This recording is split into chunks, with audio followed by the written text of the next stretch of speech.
यशवर्धन हैरान। मूल्य? कैसा मूल्य? तपस्वी, हर महान चीज की एक कीमत होती है, और ये कीमत कोई सोना या रत्न नहीं बल्कि आत्मिक बलिदान हो सकता है। आगे का मार्ग एक ऐसे स्थान से गुजरेगा जहाँ तुम्हें खुद से लड़ना होगा।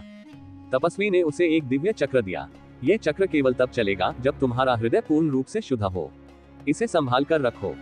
नीमवन और तपस्वी की गुफा पार करने के बाद यशवर्धन कई दिनों तक निर्जन मैदानों और ओबड़ खाबड़ घाटियों से गुजरता रहा। घोड़े के तक की सांसें भी अब धीमी पड़ने लगी थी। पानी खत्म हो चुका था और दूर दूर तक किसी इंसान का नामो निशान नहीं था। तभी एक सुबह वो एक सुनहरी धुंध में लिपटे हुए क्षेत्र में पहुंचा। वहां एक विशाल द्वार था जिसके ऊपर एक शिलालेख लिखा था, निद्रा लोक, जहां नींद कभी खत्म नहीं होती।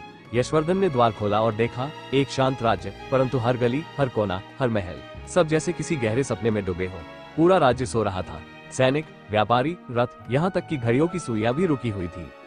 उसने राजमहल के सिंहासन कक्ष में प्रवेश किया।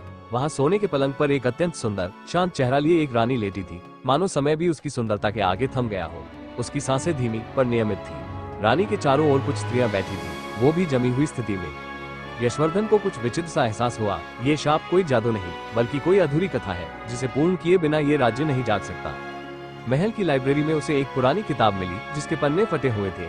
एक पन्ने पर लिखा था, जिस दिन वो लौटेगा जो न नींद में था न जागरण में, वही इस रानी को उसकी प्रतिज्ञा से मुक्त करेगा।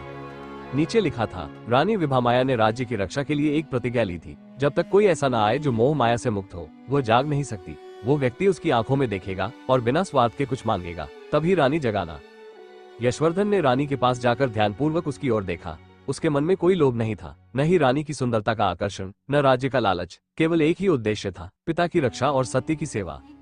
उसने अपनी मां द्वारा दी गई महादेव की मूर्ति को रानी के पलंग के पास रखा और धीरे से कहा, रानी विभामाया, यदि मेरा उद्देश्य सच्चा है, यदि मेरे भीतर कोई स्वार्थ नहीं, तो कृपया जागिए। आपका राज्य आपका इंतजार कर रहा है। कुछ पल तक शांति रही, फिर रानी की उंगलियों में हलचल हुई। उसकी आंखें धीरे धीरे खुलने लगी। पूरे महल में जैसे कोई कंपन फैल गया हो। सैनिक जाग उठे, महल की घड़ियां चल पड़ी और राज्य में जीवन लौट आया। बने रहे। राधे राधे।